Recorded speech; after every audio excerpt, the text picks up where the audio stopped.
and welcome to episode 14 of the Wild World podcast. I'm your host, Thomas, from the Wild World YouTube channel, and joining me as always is my co-host, Mika. Hi, happy February.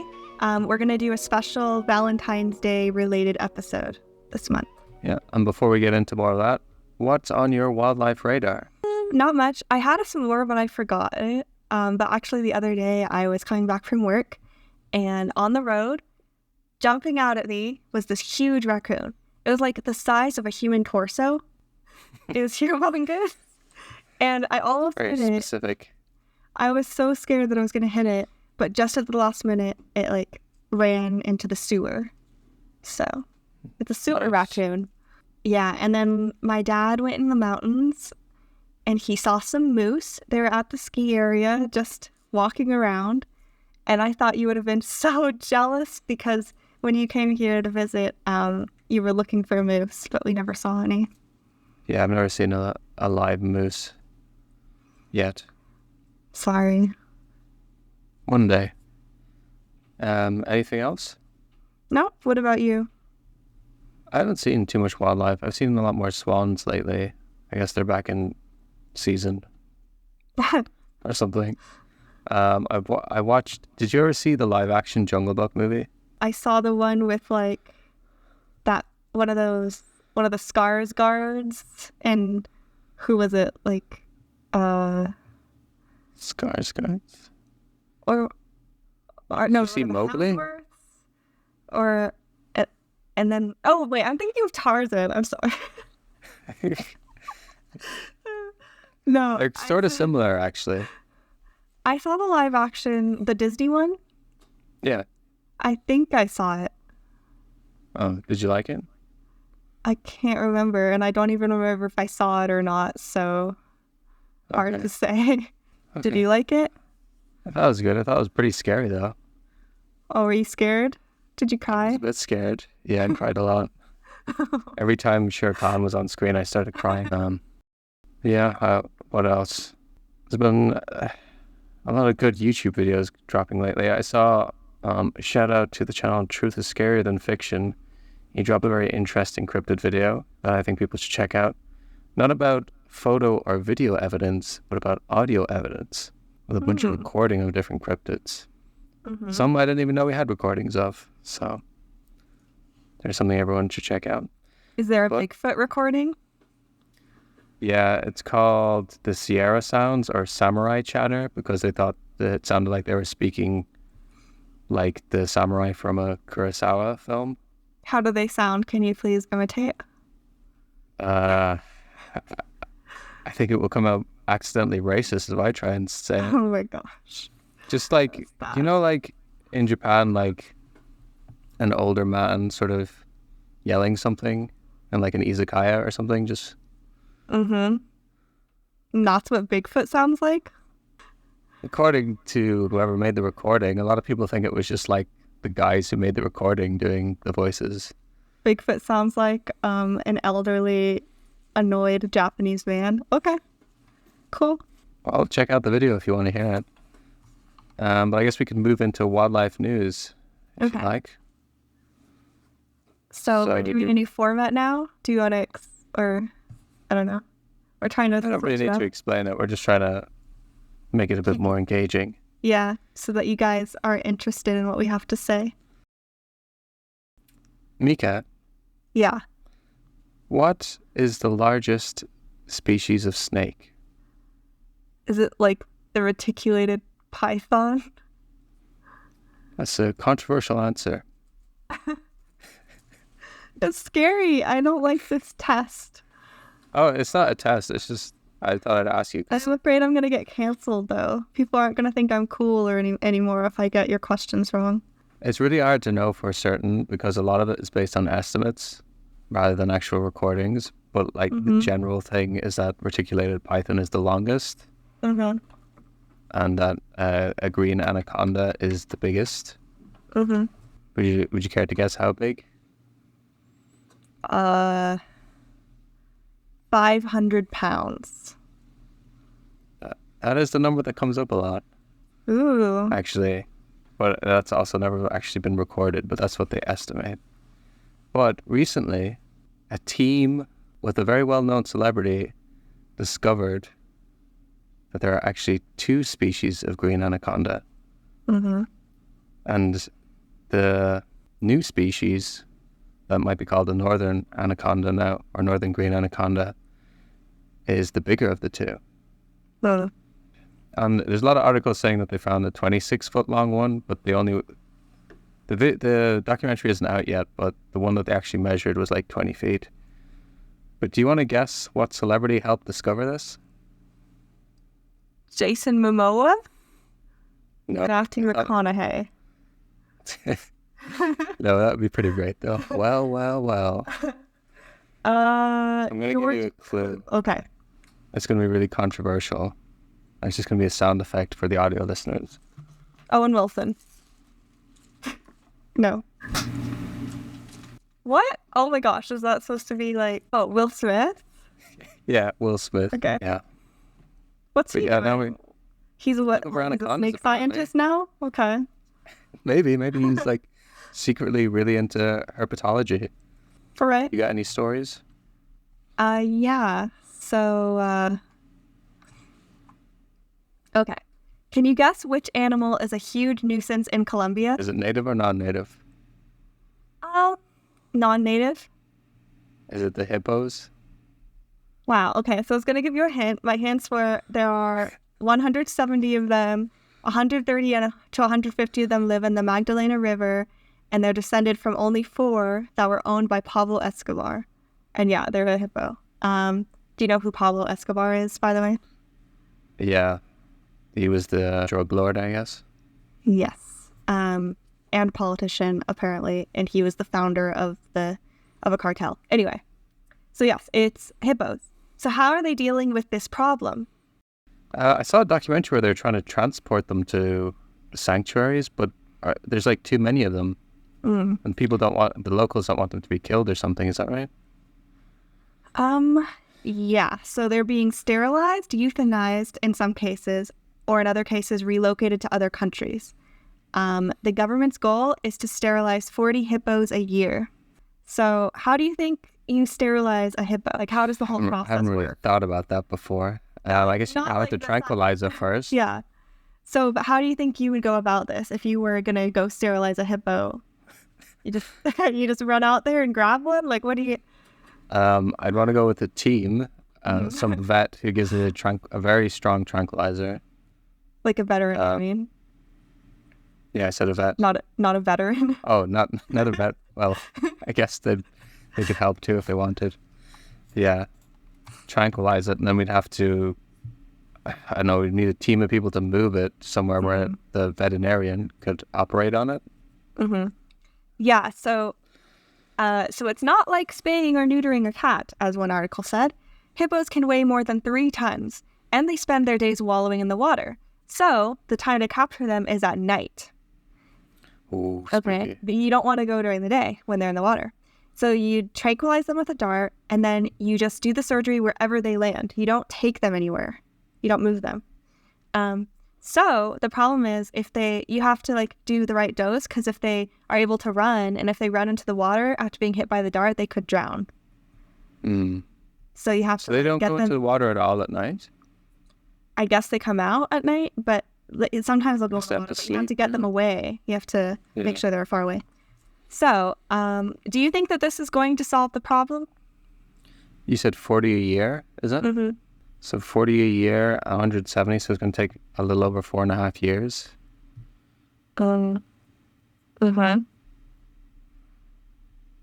Maybe it will work. I don't know. Yeah, well, we'll see. So that's my first story. Yeah, we'll see what happens. Did you have another story? Yeah, this is just a really quick one. You're into fashion, right? Sure. More than some people, anyway. It's not that I'm not into it. I'm just bad at it. That's all. Any feelings about fur?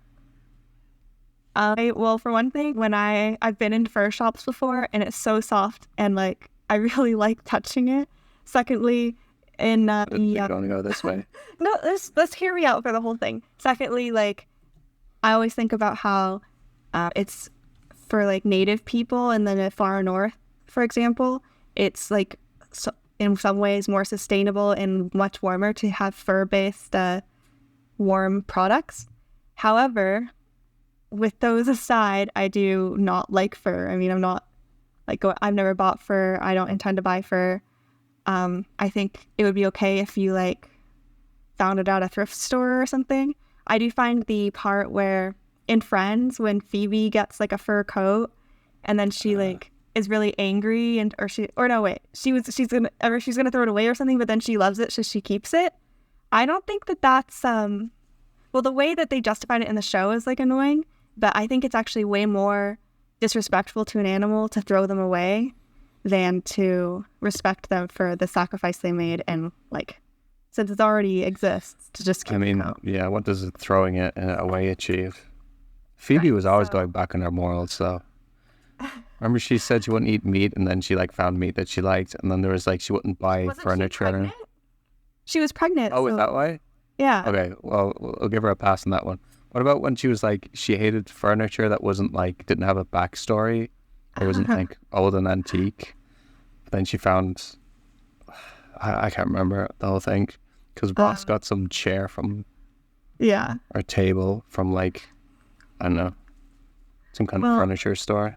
So anyway, I'm just saying like, you shouldn't buy fur is what I would say, but I do see it that it has a very real purpose for some communities, and I do selfishly find it very soft and soothing. Like fake fur does not feel soft in the same way, so, but I don't need it in my life, so I'm not gonna buy it. Why do you ask? I have another question. So what animals come to mind when you think of like fur clothing? What animals do you think of? Ermine, mink, beavers, foxes, rabbits, bears, I guess, cows. Would you think of a wolf or a bobcat or a lynx? Not really, but I guess I've seen it before, like, because where I live, well, not where I live, but if you go further in the mountains, there are lots of these antique fur stores, and they would have something like that probably, especially like in a rug. But well, also apparently recently, sorry, go ahead. Also in a coat, I'm sure. Well, apparently recently it was discovered by a wildlife protection charity that Canada had fur farms where they're getting fur from wolves, lynx, and bobcats. And apparently they think it's one of the only, if not the only country in the world that actively farms wolves and bobcats and lynxes for fur. Yeah, I would disagree with that. Like, I don't think you should be farming animals for fur. Like, there's the whole problem with the mink, right? That were being farmed for fur, and then they all got COVID, and then they all had to be killed. Like, that's bad. And plus they escape, and then there's multiple with the whole ecosystem. And they're sad. Like, would you like to be living in a cage, and then your whole purpose is to be, they're going to take your skin and use it to make, like, fancy clothes for people? I wouldn't like that. I think it's very frivolous and cruel. Now, it seems from, I only have one article on it, but it seems like even though it was like uncovered or discovered, like it's all legal. So I don't think it's going to stop anytime soon unless we're lobbied against or something. Did Justin Trudeau have anything to say about this? Oh, he was there buying coats. Oh my God. That was a joke, just in case. Okay, he wasn't there. That was a joke. I have no idea what his opinion is on fur coats. Justin Trudeau, if you're listening, please weigh in. We'd love to hear. I'm sorry for making fun of you. We're not really affiliated with Canada, so like we'll be fine. What? Do you like Justin Trudeau? Well, he's like one of the most attractive world leaders that we have at this day, at this present time. He's done some controversial things. Other than that, like, I feel like he's pretty liberal and he seems nice enough. Yeah. I don't really know too much about him. But every now and then I see a Facebook meme about people saying they hate him. So I guess he's controversial in some ways. Well, every politician is controversial. Yeah, probably. Probably. Okay, do you have one more story? Yes, I do. Okay, so have you ever heard that humans are the only primates capable of group-to-group alliances? No? Well, some people say that. However, there is an animal challenging this. Can you guess which one? Chimps? Close. Is it bonobos? Yes. So they are challenging this idea that only humans make group-to-group alliances. Do you know where bonobos live? No, I don't really know. So it's Central Africa somewhere? They actually only live in one country, I found, the Democratic Republic of the Congo. I thought they were more widespread, but apparently not. So there was a study done in the Democratic Republic of the Congo, and it was on the bonobos. So what do you think happened? There are all these different family groups, or just groups in general, and they were watching them see if and when they interacted. So what do you think happened when two groups met each other? See, I would say that they'd sort of be rivals if they two separate groups meet each other. But I'm guessing that's not what happened. They were friendly. So this team observed 95 encounters between two groups over the course of 2 years. Some encounters lasted only an hour, and others lasted days. For example, the Ekalakala and the Kokoolongo groups lingered for 2 weeks. They were together for 2 weeks, and then they left, went their separate ways.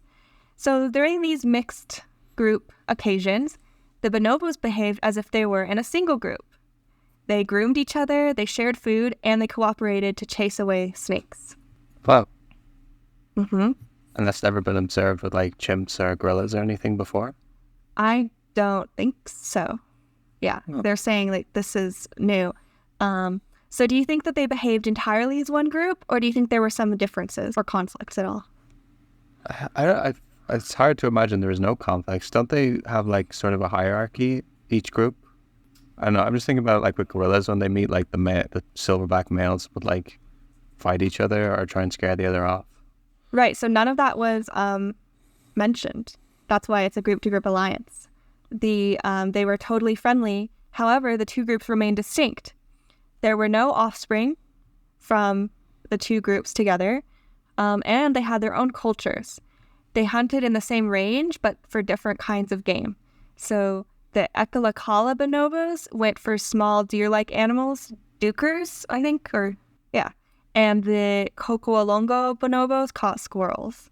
So I think this is a very common thing you see in lots of animals that cooperate. They go for different food, so they don't have a reason to conflict. Not competing, yeah. Mm-hmm. And so all that they get out of it, cooperation for chasing away snakes and sharing the kinds of foods that they both eat, like maybe food that they're gathering or something. But then for the food that they would be competing for, it's like they seem to just figure it out and not bother with competing. And same for mating. They don't have any conflicts with that. That's very surprising. Yeah. Bonobos and humans. Not so different. We can all learn something from bonobos. Mm-hmm. You should email that story to Justin Trudeau. Why? If bonobos can get along, why can't we? Wait, I don't see how that's relevant. Maybe he'll make a speech about it. It'll be like everyone's watching their favorite show or something, and then it'll be like breaking news, or we have a message from Justin Trudeau, and he comes on because like I have a message for everyone in this country and across the world about bonobos. Okay, I don't know what else to say about that. Should we move on to wild chat?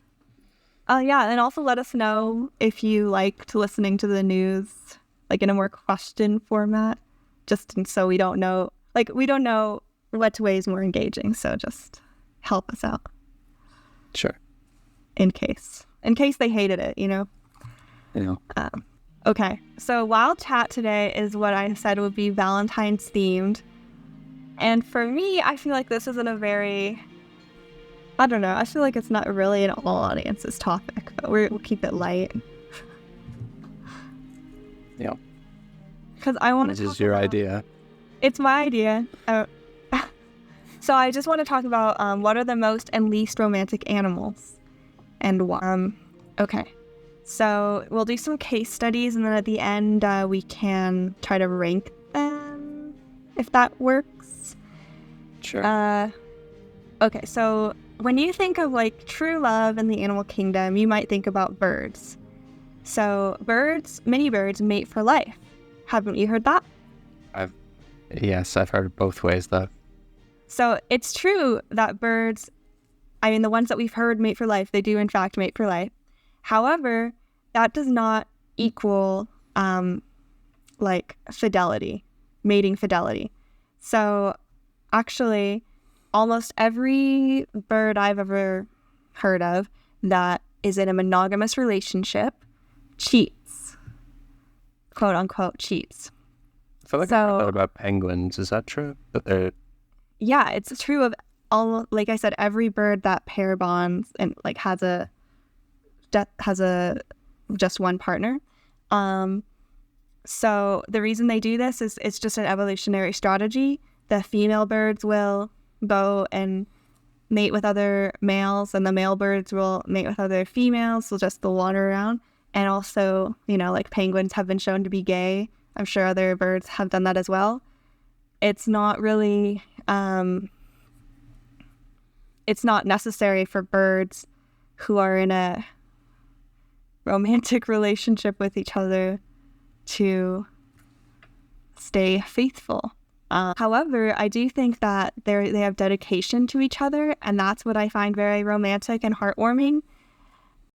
Peregrine falcons, they will hunt for each other while they're raising the kids. They will like fly around together. They seem to be really dedicated to each other. Penguins, they do the whole thing where they take care of the egg while the other hunts, and like they're So it's like two will have a nest and have young that they rear. Mm-hmm. They'll be a pair, but they'll also go out and meet other birds. Yes, because having two birds raising the chicks is very beneficial. Those chicks will survive better if there are two. However, it's also beneficial to not put all your eggs in one basket and to make sure you have genetic diversity in your children. So, and like, what if you've made a bad mate choice? You don't want to just stick to that one mate. You want to spread your kids also around in other nests in case something happens to your nest. So it could be that they're rearing kids that like aren't necessarily the pairs. Many birds are probably raising some other bird's kid. But they are fine with that because everyone does it. It's like equal, unless we could do a study. I'm sure someone could do a study and see if there are some male birds that have more kids than other ones, and if it's actually not equal. But probably, I feel like it would be really hard for it to be exactly equal. Let's see. The swans do the thing. What is it like? The swan song isn't related to mating. It's just like they make a sound right before they die. But it's interpreted romantically sometimes. Like it's like, oh, they miss them so much. I don't know. It's going to sound really dumb, but that's where the swan song comes from. They make a sound before they die. That's what I've read. I don't really know. Yeah. Huh. I'm learning so many phrases now. Don't put all your eggs in one basket. A swan song. You never heard that before? I heard it. I didn't think it was like a literal fact about birds. Oh, it is. Let's see. Bowerbirds and other birds who do really cool dancing displays and who like present presents and things. That seems very romantic to me. They're trying to impress the girl. They got all the dancing, the moves down. Albatrosses travel for ages. Then they finally meet again. They do a dance and they raise their kids together. Lovebirds, the sort of parrot type thing, they've been known to die of a broken heart. That's sad. So, yes. So I do think that birds are quite romantic. It's just if you're like equating romance to fidelity, that's where I would say they're not so romantic, Yeah, I guess you have to give a definition of what you mean by romantic at the Yeah, exactly. It depends on your definition of romance. And another thing about birds is ducks, and probably some other birds too. We know about ducks, right?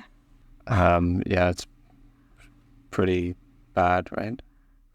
Male ducks can be very violent.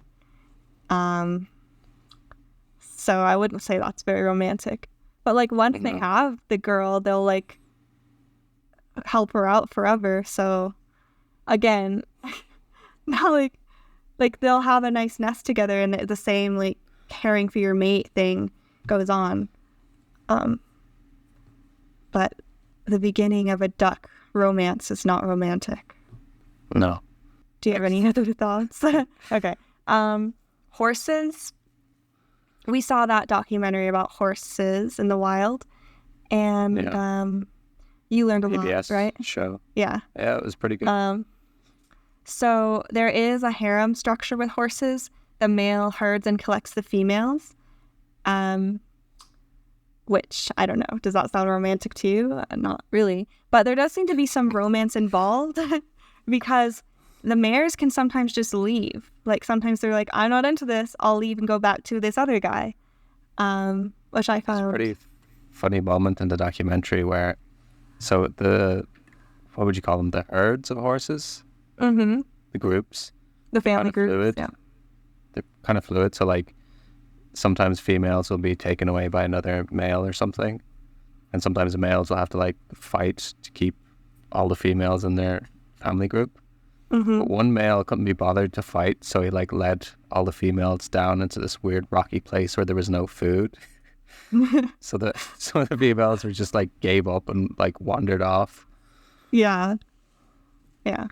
So I think in some ways it is a choice for these females to stay, and in that case it could be romantic. Like if the mare the mare chooses to stay or not, and if the stallion fights really hard or chooses to not fight really hard, you know what I'm saying? I guess so. It feels like they almost don't really care that much though, because it's like they've moved through different groups so often. It's only if it's like really annoying, they're like, no, I guess I'll leave. Remember they left that one stallion, and then one of them went back to the guy she was with before, and she was like, I love you. I thought that was romantic. She went back to him. Yeah. Anyway, now we can go on to primates. So chimpanzees and bonobos are in polygynandrous groups. They have multiple mates. Both female and male bonobos do. They spend this way. They can all live together, and they don't have to be concerned with mate competition. So bonobos in particular are well known for being very promiscuous, like hippies in the free love movement. Bonobos, like, I don't know if that's more or less romantic. If hippies, do you consider them romantic ideal or anti-romantic ideal? However, I do think that since they're like, it's not necessarily about procreation, I do think it could be indicating a greater capacity for real human-like romance and feelings. That's just my theory. So bonobos mate for multiple reasons. They do it to avoid violent aggression, as a form of currency, to make friends, and to just pass the time. Like I said, very hippie. So male bonobos have no way of knowing which baby bonobos are theirs. So the whole society cooperates in raising the entire nursery. Yeah, like the birds. So sort of nice, I guess. Or maybe that was a fact about chimps. Either way. Oh yeah, because I have 2 quotes in here, and I'm not sure which one is relevant, but like, it's the equivalent of, it says a social structure dominated by the chimp equivalent of women are, like, they're in charge because they, like, have the babies, and then all the males are just like, yeah, we'll raise them. They're all equal. You know what I'm saying? It's like a matriarchy. I didn't know that. In some ways. Okay. Let's go to tarantulas, which is the next thing I have. We have observed tarantulas in the wild. I think it's sort of romantic that the male does a little drumming and a little dancing. Yeah. However, the female, he's scared of her and she could eat him. So, I learned that some spiders bring gifts, so the female is well nourished and she doesn't have to eat him. She's better prepared to care for her family if she has the food as well. But I also read that sometimes he leaves. If she doesn't hurt him, he leaves and he takes the gift with him. So it's lad. So it's romantic because he does the dance, not romantic because she could eat him. Romantic because he gives her a gift, not romantic because he tricks her and takes the gift back. Maybe it's good. I was gonna say maybe this could be a tag yourself thing. Which kind of man are you? Are you the one who is afraid of the woman, the one who does a little dance, the one who brings a gift, or the one who takes the gift back? Maybe he's saving it for the right spider. Oh, maybe. I read that the whole thing with black widows, and that they have their name because they eat the male or whatever, that was observed in a lab where the male couldn't escape because they were both in the same jar, right, the same container, and that usually the male can sense from the chemical trails on the web if the female is recently eaten, and if she hasn't, they'll usually stay away. Right. But it's still not romantic to have to wonder if your girlfriend is hungry or not. Because if she hasn't eaten, she'll eat you. Did you want to go over any of these, or should I just keep talking about it? I mean, I can read out the notes so you don't have to. Sure. Praying mantises only do the murder thing. You should read out my notes word for word. If she's in a bad mood, so not really that bad. Right, it's true. She's only if she's in a bad mood. I feel like all these things are just because they're so grim, they become the default fact, even though it might only been observed a few times, like a bird eating spider. That was only very rarely observed a spider eating a bird, but because that's so shocking, that's how they got their name. So it's okay to murder if you're in a bad mood. Is that what you're saying? It's not a big deal? No, that's what you said in the notes. These are your words. Okay, I want to talk about the anglerfish. We can switch off maybe. The anglerfish, the male latches onto the female. And that's sort of romantic. It's I love you so much, so I'm not going to leave you. But then he's a parasite because he can't get his own food. So he takes her nutrients from her body. But then eventually his body gets absorbed into hers and he has no body left and she continues to live. So who's being romantic there? I would say that the male is being, in a way, quite romantic, except for the intermediary stage when he's a parasite. Yeah, I guess so. But he's giving up his life for it, so maybe it's okay to be a parasite for a little bit. It's okay to be a parasite if you're giving up your life for someone. Correct. Don't take any of this as advice from us. Okay. You can choose. You don't have to go in order. You can choose whatever animal you want to talk about. I'll go in order for now. Okay. Bees. The males are very dedicated to the queen and either spend their life serving her or mating with her and then immediately dying. Do they die as soon as they mate? Mm-hmm. It kills them. The act of mating kills them. Wow. I guess that this is romantic in a kind of tragic way. Yeah, it's the queen. She's awesome. The male bees all love her. They're either going to spend their whole lives helping her out or they're going to mate with her. It's their one chance and then they die. That's Romeo and Juliet. I guess, but the queen lives. Well, it's Romeo. Yeah, maybe someone should rewrite that where it's Romeo and a bee. Romeo and a bee. Okay. Okay, next is garter snakes. You might have heard that they have a mating ball. It's a single female and up to 100 males. And they're wrestling to be the winners, basically. However, some male snakes spend their time trying to trick other male snakes. And I guess it waste their time. And I don't think the mating ball is very romantic at all, I must say. I know anacondas do this as well. Green anacondas. Well, maybe a lot of snakes do this. Actually, I guess it's sort of like The Bachelorette, which, not that that's a very romantic show, I don't know. Yeah. But I think it's funny how some snakes are just tricksters. They're how do they trick them? Oh, they pretend to be a female. Female. Mm-hmm. Oh, and then a snake tries to court them. And then... Yeah. They're trying to make their own mating ball, and then I guess they sneak away or something. I don't know. There's just a big mating ball where it's all confused males. Yeah. Sneaky snakes. Next, humpback whales. Males sing beautifully. They're also quite private. What does that mean? It's the next sentence. Oh, because mating has never been witnessed. Yes. So I think it is pretty romantic that whales are so private with their with their mating lives. It's like they don't want the world to know. And it's just between them, the two lovers, right? It's pretty nice. Do they and mate they for sing a life? song. I'm not sure. Songs. But Nice. they sing a song and it's like, oh, I love you. I think it's cute. Next sentence is very subjective. I guess that's pretty romantic IDK. Oh no, sorry. Of the next animal. That's Okay. Yeah. Frogs make lovely music too. I do think the sound of frogs singing is very nice and soothing. No? I go back and forth. Sometimes it can keep you awake when there's like 10,000. On a summer night, it doesn't keep me awake. It makes me fall asleep. But frogs, I think they're romantic because they make that lovely music and then they hug really tightly. It's like, oh, gotta hug you.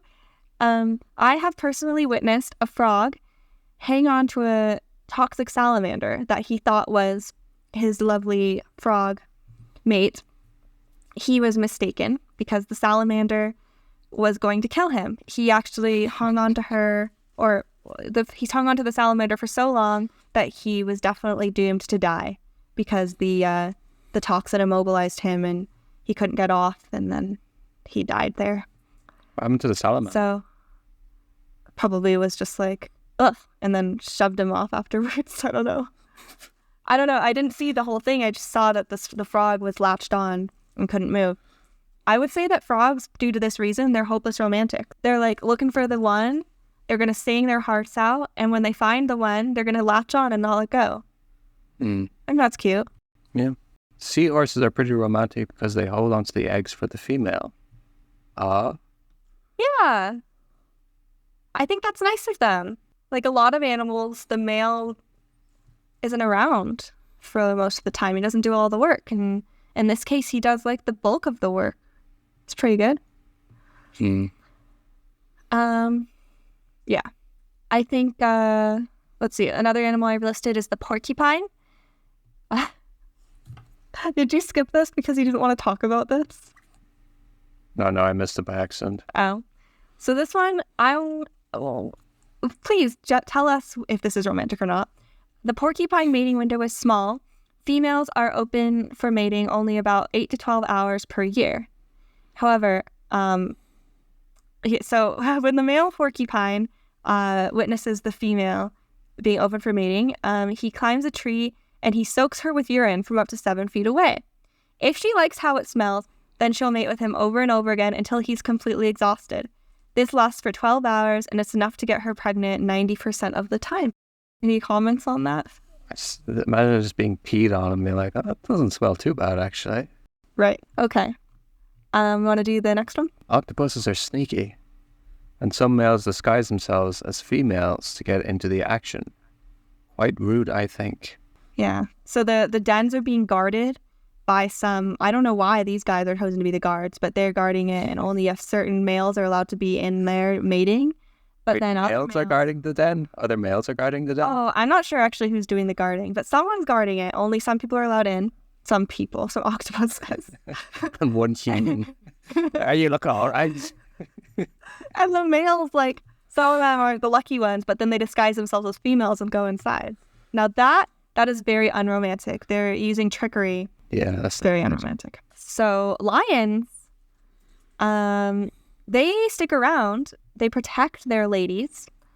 They're like doing all this work. They're fighting the other males. They are doing some hunting, and I would say they're pretty good boyfriends in a way. But they also, when they meet a new female lion, they tend to kill her babies. Not the most romantic thing. Yeah.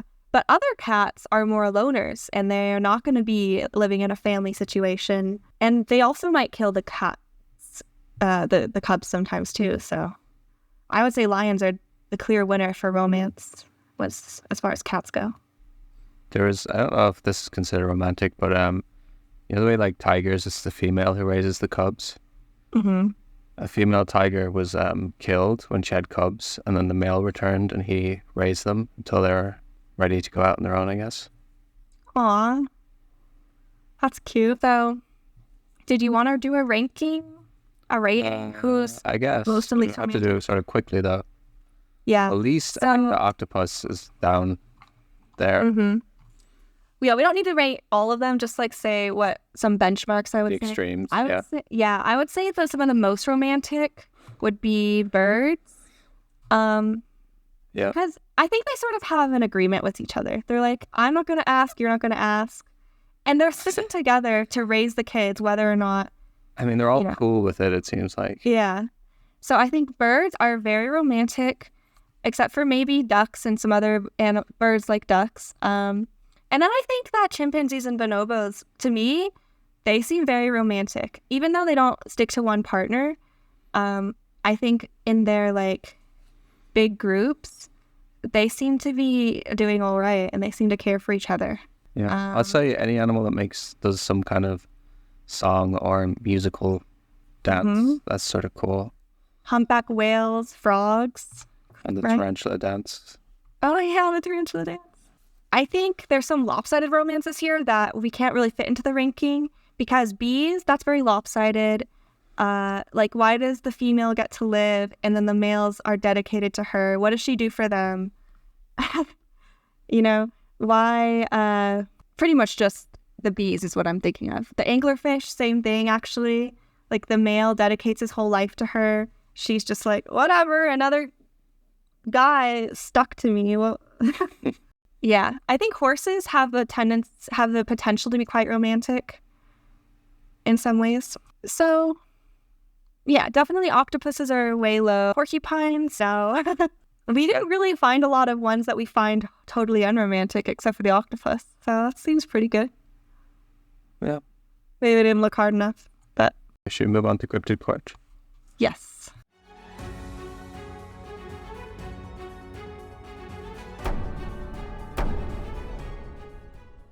So this week, this is a special Cryptid Court, so we didn't have a vote, but rather we're going to do a cryptid that was suggested to us from an email. Mm-hmm. And we're not going to, try to debate it. We'll just discuss it, right? Yeah, I think more of a conversation would be better. So we're talking about the Queensland tiger today. Mm-hmm. The Queensland tiger is an arboreal, notoriously aggressive cat-like animal about the size of a medium dog with a striped coat. It was seen in Australia, Queensland, which is in the northeast. Yeah. The native name is Yari. There seem to have been some of these animals sighted before it was ever known as the Queensland tiger by the local people of the area. And its habitat is rocky retreats, and it's said to eat a little brown variety of wallaby common in the scrub. And there haven't been a lot of sightings lately. So some people are saying even if it did exist, that it's extinct now because the other animals, the tiger cats, the quolls, they're also struggling and they're have a similar niche. So that's just some background about this animal. Yeah. There have been some more recent news reports and sightings.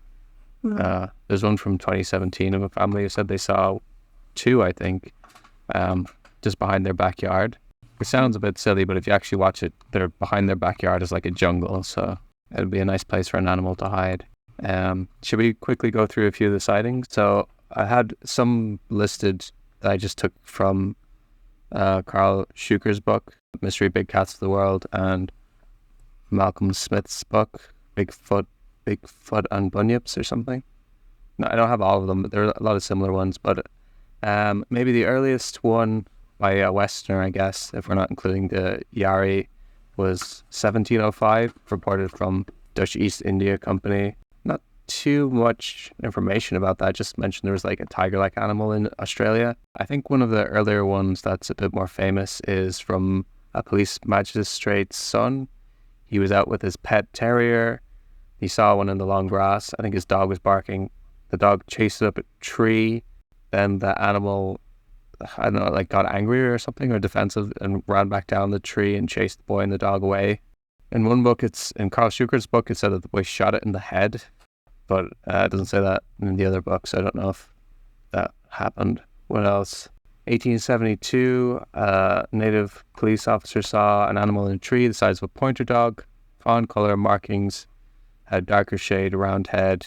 I mean, I guess it goes up to like 1969 in terms of like the famous sightings. And that was 1969. Nancy O'Brien saw one on her window top. It was growling and snarling, had green eyes. She stuck a walking stick at it and it leaped away. Just kind of going back and forth. I don't know what else to say. It was covered in a book in 1955 called On the Track of Unknown Animals.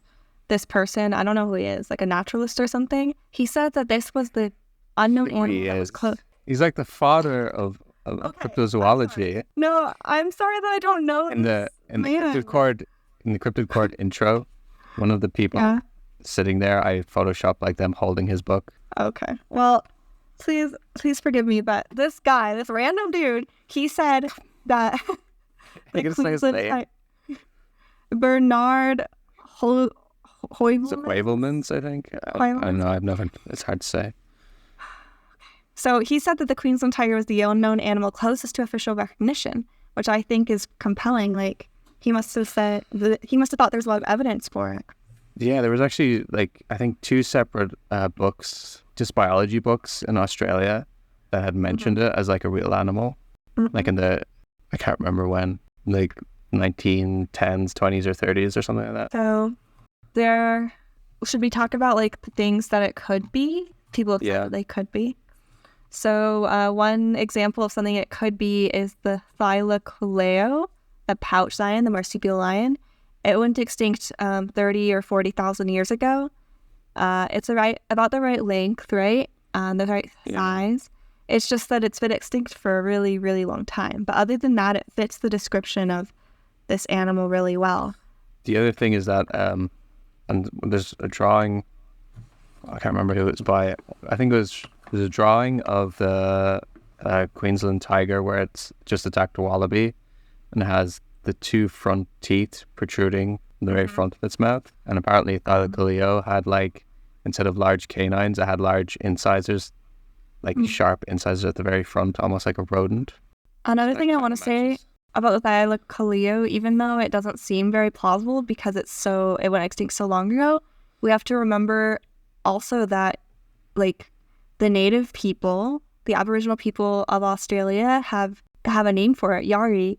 And it's also one of the oldest groups of, like, these people have been there for ages. They're one of the oldest civilizations in the world. And so it's actually thought that the thylacoleo and the people of Australia lived together at the same time. So think about how they could have had a word for it since then. And if they're using that same word now for the animal that we call the Queensland tiger, that's, like, compelling evidence to me that it could be the same creature, and it's just we have missed it somehow. Yeah, and if not specifically Thylacoleo carnifex, I think there's, like, the family Thylacoleonidae or something. There's 10 different species, and some, like, were smaller. I think carnifex is the biggest. So the second thing it could be, so the first thing it could be is Thylacoleo. The second thing it could be is the thylacine, the Tasmanian tiger, which was extinct from the mainland much more recently than the Thylacoleo. It was 3,600 or so years ago, right? It's smaller, or is it bigger? No, I'm confused. I just imagined it as smaller, but then these figures say bigger. Maybe a little bit smaller. Well. Oh wait, a little bit smaller. I'm looking at the weights that I have put down. I think because Thylacoleo could nearly be as big as, like, a leopard or a jaguar, and a thylacine the size of a small dog. But in the notes it says the Thylacoleo is 150 centimeters in length. Yeah. And then it says the Tasmanian tiger is 180 centimeters. Oh, maybe that's not including the tail.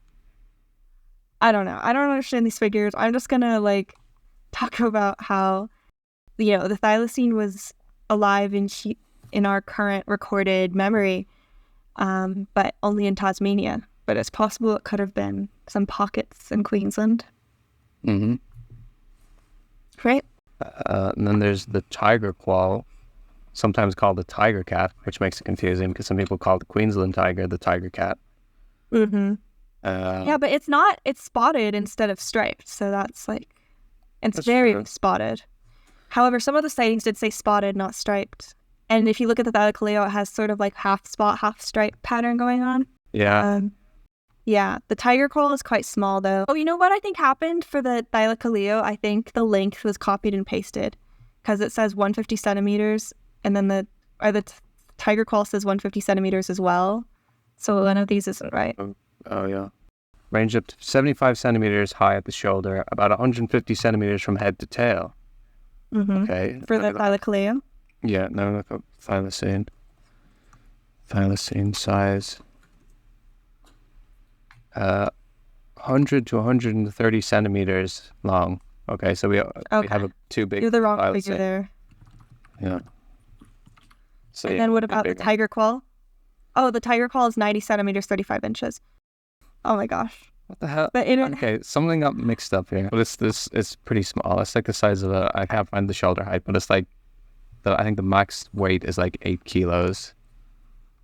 Okay, sorry about that. That was like, so our document was all weird. Anyway, so the thylacoleum is the biggest one. The thylacine is the second biggest, and then the tiger quoll is quite small. Correct? Yeah. Okay. There are some other theories. There's a rumor that there were pumas imported during World War II. Not by U.S. airmen. I don't know who it was. It was just some guy. Oh, yeah. I feel like that might be a debunked thing. But... Oh, really? Okay. And there's also the theory that it's a tree kangaroo because it's really good at climbing trees, and I don't know. And you know that kangaroos can be quite violent, even though they seem like just fluffy little guys. Yeah. Most of the descriptions say it had a round face, though, like a cat. Mm.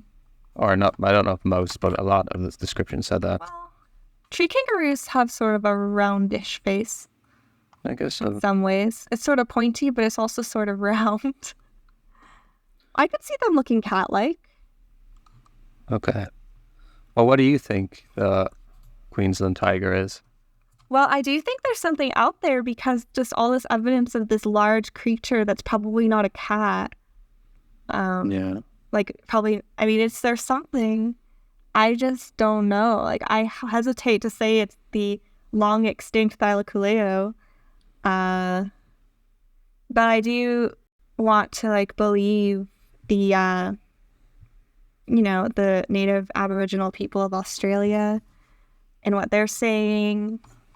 We don't have a lot of, like, narrative about what the Yari is like.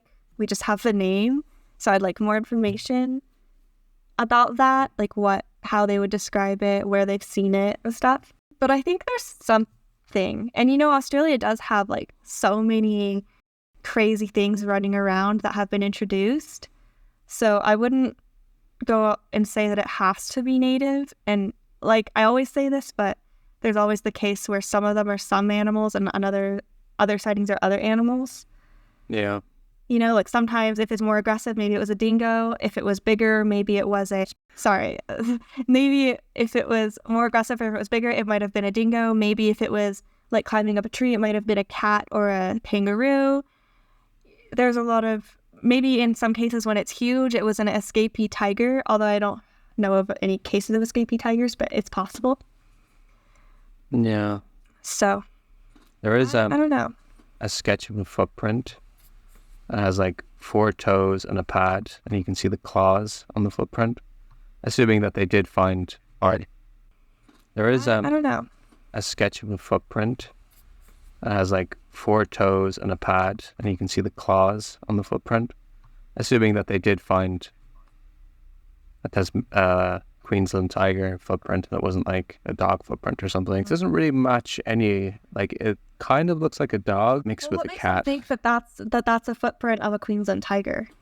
Oh, well, that was from Cardwell in 1871 when they had like followed it and they were looking for it and they found that track.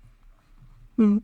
So that's what I think it might be. But like I said, maybe they just assumed that it was because they had seen one recently. Here's something that Carl Sugar said. I didn't read the book, you did. Let me tell me if this is wrong. It said that suggestions of misidentified dingoes, feral dogs, oversized domestic cats, and escapee tigers are discounted on account of the highly distinctive features of the Queensland tiger. The Queensland tiger has these stripes around its body, its tusk teeth, and its habits of being in trees. None of these animals would have all these things at once. And because there is the Aboriginal knowledge of the Yari, this shows that it was present before Europeans ever arrived. So it can't be like something introduced. So Sugar concluded that it's clear that it's not something as conservative as an oversized domestic cat or something like that, as I already said. It's something new, something real, and something unique. You agree? Is that what he said? I think so. I'd have to open it up, but that sounds about right. But so I agree with that no animal would have all of those things at once except for the animal that we're talking about. However, like I said, it's possible that in some cases it was one and it had some of the features, and other cases it was another animal that had the other features. It's hard to say. I feel like thylacine is the least likely one because a thylacine can't climb a tree, right? Does have any Maybe not. plausible thoughts? Doesn't look like it can. No. I'm gonna hold out hope for the thylacoleo.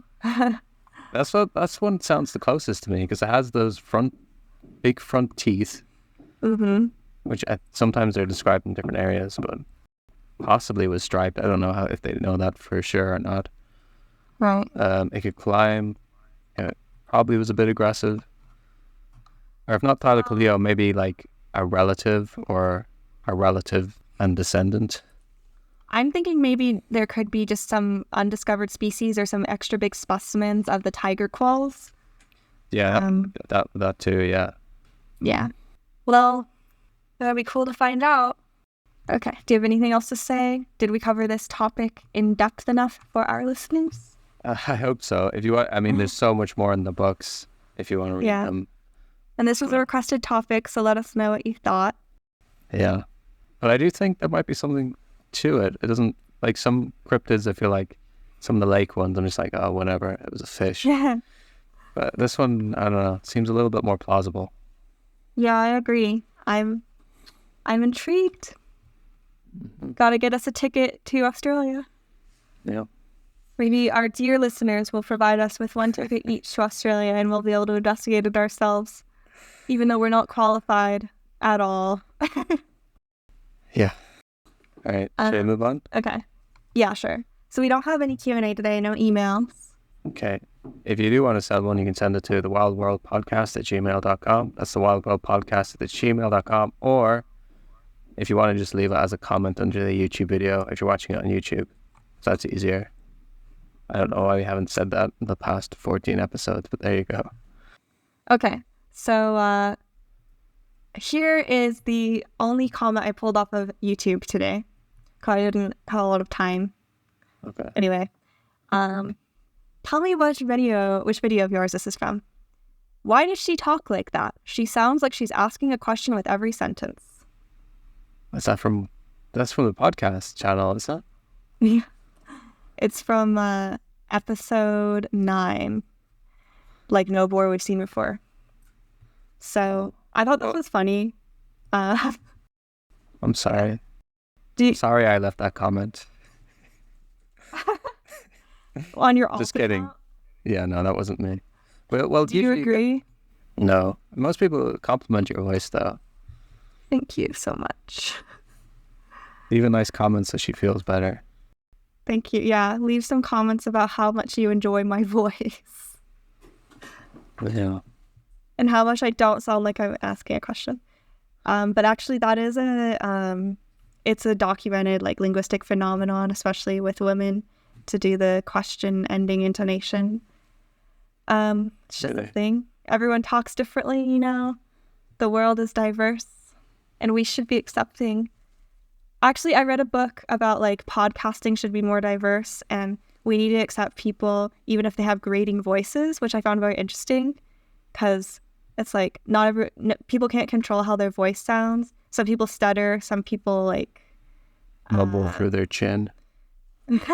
some people mumble through their chin, and some people have like disabilities, and they have to like be on oxygen, or they have to use a computer to talk.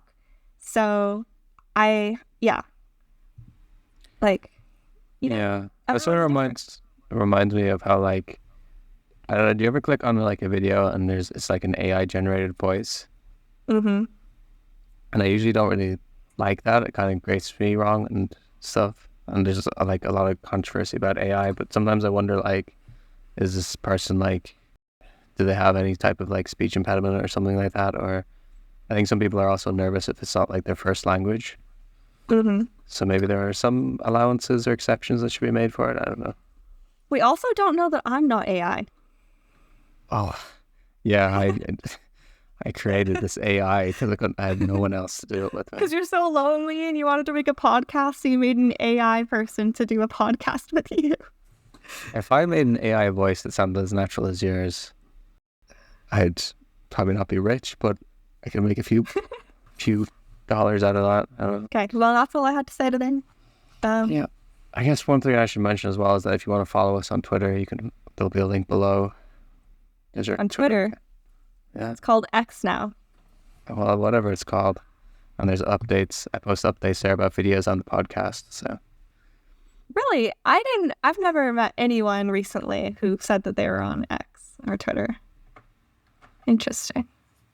Yeah. I mean, I only really made it for the channels. So. Have you considered also getting Threads? Apparently that's the cool new thing. Threads is... what's Blue Sky? Is that one? I have no idea what Blue Sky is. I don't know. I think the next one I'd want to make is Instagram, but I don't understand how it works. Well, if you do Instagram, then you can get a Threads automatically. So. Wait, isn't the Threads that like you can't ever delete it or your information? You can't delete it without deleting your Instagram, something like that. But you don't have an Instagram, so what you got to lose? Okay, well, I hope you all enjoyed listening to the podcast. Yeah, let us know your comments. Give us any suggestions you have, please. Yeah. And tell us which animal you think is most romantic. Is there something we missed? Probably. Definitely. Yeah. I think the Bigfoot is the most romantic. Who knows? Maybe. We never know. Yeah, maybe not. Okay. Anyway, thanks for listening. No offense, anyone. Okay, bye-bye. Bye.